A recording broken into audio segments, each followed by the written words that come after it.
အားလုံးပဲမင်္ဂလာပါဒီချက် Sherry ပါဒီချက်ကဒီတစ်ခါမှာတော့ Father Pure ရဲ့ best paper တစ်ပုဒ်ကိုရွေးထုတ်ပြီးတော့တွက်ပြပေးသွားမှာပဲဖြစ်ပါတယ်အဲ့တော့ဒီချက်ဒီနေ့ရွေးထုတ်ထားတဲ့ best paper ကဘယ်နှခုနှစ်တုန်းကမေးသွားတာလဲဆိုရင်2022 January တုန်းက paper 1မှာမေးသွားတဲ့ question number 7ပုဒ်စာလေးဖြစ်ပါတယ်အဲ့တော့ဒီချက်တို့ဒီပုဒ်စာလေးကိုကြည့်လိုက်မယ်ဆိုလို့ရှင်ဒါဒီချက်တို့ chapter 1ရဲ့ logarithm အခန်းနဲ့ချက်တို့ဆက်ဆက်နေတဲ့ပုဒ်စာလေးဖြစ်ပါတယ်အဲ့တော့ဒီချက်တို့အရင်ဆုံးမေးခွန်းလေးကိုလေ့လာကြည့်ရအောင်နော် Write down the value of log 16 base 2 given that 4 plus 2 log x base 4 equal to log y base 2. Show that y equal to 16x. Hence, solve the equation 4 plus 2 log x base 4 equal to log 4x plus 5 base 2. အဲ့တော့ဒီချက်တို့ဒီမေးခွန်းမှာဆိုလို့ရှိရင်ပုဒ်စာ3ပုံရှိရဲ့ ABC ဆိုပြီး3ပုံရှိပထမဆုံးနံပါတ် A ကကြတော့ write down the value of log 16 base 2လို့ပြောထားတာဒါဆိုရင်ချက်တို့ log 16 base 2ရဲ့တန်ဖိုးကိုတွက်ပေးရမယ်ရေးပေးရမယ်ပေါ့နော်ဒါလေးကတော့ချက်တို့တမှတ်တန်မေးခွန်းလေးဖြစ်တယ်နောက်တစ်ခုကကြတော့ချက်တို့ given that 4 plus 2 log x base 4 equal to log y base 2ဒီ equation တစ်ခုပေးထားတယ်အဲ့ဒီပေးထားချက်ကနေပြီးတော့မှ show that ဆိုတော့ဒီချက်တို့သက်သေပြပေးရမယ် y equal to 16x ဆိုတော့ y ဒီ 16x နဲ့2ချောင်းသက်သေပြပေးရမှာဖြစ်ပါတယ်အဲ့တော့ဒီနံပါတ် B မှာသတိထားစရာပါလဲဆိုတော့ तू က show that လို့ပြောထားတယ် show that ဆိုတဲ့အတွက်ကြောင့်မလို့ဒီချက်တို့ကပုံစာမတွက်ခင်နဲ့ကအဲ့ဒီ show that နောက်က equation ကိုပြန်ရေးလို့မရပါဘူးပြန်ရေးမိတယ်ဆိုရင်ချက်တို့အမှတ်လျှော့ခံမှာပါအမှတ်မပေးပါဘူးအဲ့တော့ show that နောက်ကဟာလေအဖြေကြီးပေးထားပြီးသားဖြစ်တယ်အဲ့ဒီအဖြေကိုမရရအောင်တွက်ပေးရမှာပါအကယ်၍အဲ့ဒီအဖြေမရအောင်ဆိုတော့ချက်တို့ something wrong ပေါ့ကိုယ့်ရဲ့နော် calculation ပြန်စစ်ဖို့လိုအပ်ပါပြီOkay ဒါကတော့ number B အပိုင်းပေါ့နောက်ထပ် number C က hence ထိုမှတစ်ဆင့်ဒါဆိုရင်အပေါ်မှာရခဲ့တဲ့เนาะဖော်ပြချက်တွေအဖြေတွေကနေတစ်ဆင့် solve the equation 4 plus 2 log x base 4 equal to log 4x plus 5 base 2ဒါဆိုရင် तू ကနောက်မှာ equation ပေးထားတယ်အဲ့ဒီ equation ကိုဖြည့်ရှင်းမှာလို့ပြောထားတယ်ဒါဆိုရင်ကျတို့ဒီမေးခွန်းမှာ solve the equation လို့ပြောတဲ့အတွက်ကြောင့်မလို့ကျတို့က तू ပေးထားသော equation မှာပါတဲ့မတိကိန်းတန်ဖိုးကိုရှာမှာဒါဆိုရင်ကျတို့ကြည့်လိုက်တော့ဒီ equation မှာပါတဲ့မတိကိန်းဒီ x ဖြစ်တယ်ဒါဆိုရင်ဒီကျတို့ဒီ x တန်ဖိုးလေးကိုရှာမှာဖြစ်ပါတယ်Okay အဲ့တော့ဒီကျတို့ဒီမေးခွန်းတွေကိုသိသွားပြီဆိုတဲ့အခါကျကျတို့စပြီးတော့တွက်တော့မယ်အဲ့တော့ဒီချက်တို့ကစတွက်ဖို့အတွက်ဆိုရင်ဒီချက်ကတော့အရင်ဆုံး solution ဆိုပြီးတော့เนาะဖြည့်ရှင်းချက်ဆိုပြီးတော့တက်လိုက်တယ်ပေါ့เนาะဒါလေးကမတက်လည်းဘာမှမဖြစ်ပါဘူးဒီချက်ကတော့ဒါအကျင့်ဖြစ်နေတဲ့ solution ဆိုတက်တဲ့သဘောပဲ Okay အဲ့တော့ဒီချက်တို့เนาะပြီးပြီဆိုရင်ပထမဆုံး number A ကိုစတွက်တော့မယ်နံပါတ် A ကိုတွက်ဖို့ဆိုရင်သူကရှာခိုင်းတာဒီချက်တို့ကို log 16 base 2ရဲ့တန်ဖိုးကိုရှာခိုင်းတယ်ဒါဆိုရင် log 16 base 2ဆိုတဲ့သဘောတရားဒီချက်တို့က16ဆိုတဲ့ number ကို base 2နဲ့စဉ်းစားရင်ပါဝါဘယ်လောက်ရမလဲလို့မေးတာပါတနည်းအားဖြင့် log ဆိုတာလေဒါ exponential မဲဖြစ်ပါတယ်ဒါကြောင့်မလို့ဒီချက်တို့ကနော်16ဆိုတဲ့ number ကို base 2နဲ့စဉ်းစားရင်ပါဝါဘယ်လောက်ဖြစ်မလဲဆိုပြီးတော့ဒီချက်တို့မေးတာဖြစ်ပါတယ်ဒါကြောင့်မလို့ဒီချက်တို့ကlog 16ကို base 2နဲ့စဉ်းစားမယ်ဆိုရင်ကျတို့2 power 4 log 2 power 4 base 2ဒါဆိုရင်ကျတို့ log ရဲ့ဒီကျတို့เนาะ rule တွေအရဆိုလို့ရှိရင် power ပါလာပြီဆိုတော့အဲ့ဒီ power ကို number မှာရှိသော power ကို coefficient အနေနဲ့ရှေ့ချလို့ရပါတယ်ဒါဆိုရင်4 log 2 base 2ဖြစ်ပါမယ် Okay အဲ့တော့ဒီကျတို့ကဒီဓာတ်လေးရသွားပြီဆိုရင်နောက်တစ်ဆင့်အနေနဲ့ log 2 base 2ဒီ1ဖြစ်ပါတယ် number နဲ့ base နဲ့တူလို့ရှိရင်1ဆိုတော့ဒီချက်တို့တွေဒီ4ပဲရသွားမှာပဲဖြစ်ပါတယ်ဒါဆိုရင်ဒီချက်တို့အကြောင်းပြချက်အနေနဲ့သားတို့သမီးတို့နားလည်အောင်ဒီချက်ရေးပေးရမယ်ဆိုရင် log 2 base 2ရဲ့တန်ဖိုးဒီ1ပါ number နဲ့ base နဲ့တူရဆိုရင်1ဖြစ်ပါတယ်Okay အဲ့တော့ဒီချက်တို့ number A လေးရသွားပြီပေါ့နော်ဒါကတော့တမှတ်တန်လေးပါမယ် Okay အဲ့တော့ number A ရသွားပြီဆိုနောက်ထပ် number B ကိုဆက်တွက်အောင်နော် number B ကိုတွက်ဖို့ဆိုရင် तू ကပေးချက်တစ်ခုရှိရဲ့အဲ့ဒီပေးချက်ကနေချက်တို့ပြန်စဉ်းစားမယ်4 plus 2 log x base 4 equal to log y base 2ဆိုပြီးဒီချက်တို့ equation ပေးထားတယ်အဲ့ဒီ equation ကနေပြီးတော့ဒီချက်တို့ရှာမှာဒီ show that က y equal to 16x လို့ပြောတဲ့အတွက်ကြောင့်ဒီချက်တို့ y တန်ဖိုးကိုရှာပေးရမှာဖြစ်တယ်အဲ့ဒါဆိုရင်ချက်တို့ဒါလေးကိုစဉ်းစားကြည့်အောင်ဓမ္မတစ်ဖက်မှာ y ရှိပြီးသားဆိုတော့ကျင်းတည်တဲ့ y ဒီဆက်ဆက်နေတဲ့ log က base 2ဖြစ်ဒါဆိုရင်ချက်တို့က left hand side ကဟာတွေကိုလည်းချက်တို့က base 2ရနိုင်အောင်စဉ်းစားကြည့်Okay အဲ့တော့ဒီမှာက number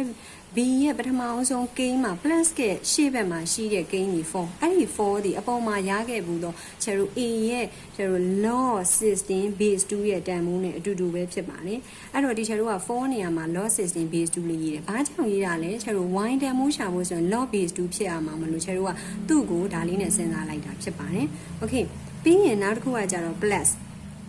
2 loss 8 base 4ကိုလည်းအဲ့တိုင်းပဲကျတို့ base 2ရအောင်လို့ဆိုရင်သူက base 4ဖြစ်နေတယ်အဲ့ဒီ base 4ဖြစ်နေရလေးကိုဒီချက်က2 power 2လို့လုပ်လိုက်မယ်နော် okay အဲ့တော့ဒီချက်တို့ဟိုဘက်မှာတော့ဘာမှရှင်းလို့မရဘူးဒီတိုင်းပဲထားမယ် log y base 2 okay အဲ့တော့ဒီချက်တို့ဒီအဆင့်အထိရသွားပြီဆိုရင်နောက်တစ်ဆင့်အနေနဲ့ log 16 base 2 plusအဲ့တော့ဒီချက်တို့ number A မှာတော့က log ရဲ့ number မှာ power ပါလာပြီဆိုအဲ့ power ကိုရှေ့ချတယ်အခုကကြတော့ number မှာ power ပါတာမဟုတ်ဘဲနဲ့ log ရဲ့ base လေးမှာ power ပါနေတာဒါဆိုရင် log ရဲ့ base လေးမှာ power ပါနေတယ်ဆိုအဲ့ power ကိုရှေ့ကိုချတဲ့အခါမှာဒီချက်တို့က fraction အနေနဲ့ denominator ကိုချပါမယ်အဲ့တော့1/2ဆိုပြီးတော့ချလိုက်ပါမယ်အဲ့တော့ကျွန်တော်ဘာဖြစ်သွားမလဲဆိုတော့ရှေ့က2က2 base 2လေးက log ရဲ့ base 2လေး base power 2လေးကိုရှေ့ကိုချလိုက်တော့1/2 log 8 base 2ဆိုပြီးတော့တည်တံ့ကျန်သွားမယ်ဟိုဘက်မှာကျွန်တော် log y base 2ဆိုပြီးတော့ရှိပါမယ်okay အဲ့တော့ဒီကျတော့နောက်ထပ်တစ်ဆင့်အနေနဲ့ပြောမယ်ဆိုရင် log 16 base 2 plus ဒီက2နဲ့1/2နဲ့ကြေသွားမယ်အဲ့တော့ log 8 base 2 equal to log y base 2ဆိုပြီးတော့ရသွားပြီဒီအဆင့်ရသွားပြီဆိုဒီချက်တို့ကနော် single log ဖြစ်အောင်လို့ချိန်မယ်။ဘာကြောင့်လဲဆိုတော့တစ်ဖက်မှာ log 1 base 2ရှိနေတဲ့ကြောင့်လို့ဒီဘက်ကဟာ single log ဖြစ်ချိန်မယ်။ single log ဖြစ်ချိန်တဲ့အခါမှာ base 2သော log နှစ်ခုပေါင်းထားတယ်။ဒါဆိုရင်ချက်တို့ logarithmic rule အရ base 2သော log နှစ်ခုပေါင်းထားတယ်ဆိုရင် nan မှာချင်းချင်းမြှောက်လို့ရပါတယ်။ဒါဆိုရင် log nan မှာဖြစ်တဲ့16နဲ့8နဲ့မြှောက်လိုက်တော့16 8 base 2ဆိုပြီးတော့ဒီချက်တို့ဒီတိုင်းလေးရသွားပါပြီ။ equal to log y base 2 okay အဲ့တော့ကျတို့ဒီအဆင့်ထိရောက်သွားပြီဆိုရင်ညီမချင်းရဲ့တစ်ဖက်တစ်ချက်မှာ base 2တော့ log နှစ်ခုတူနေပြီဆိုရင်ဒါကျတို့ဒီ log တွေကိုဖြောက်လိုက်တော့မယ်16 s equal to y ဆိုပြီးတော့ရသွားပြီအဲ့တော့တနည်းအားဖြင့်ဒီချက်တို့က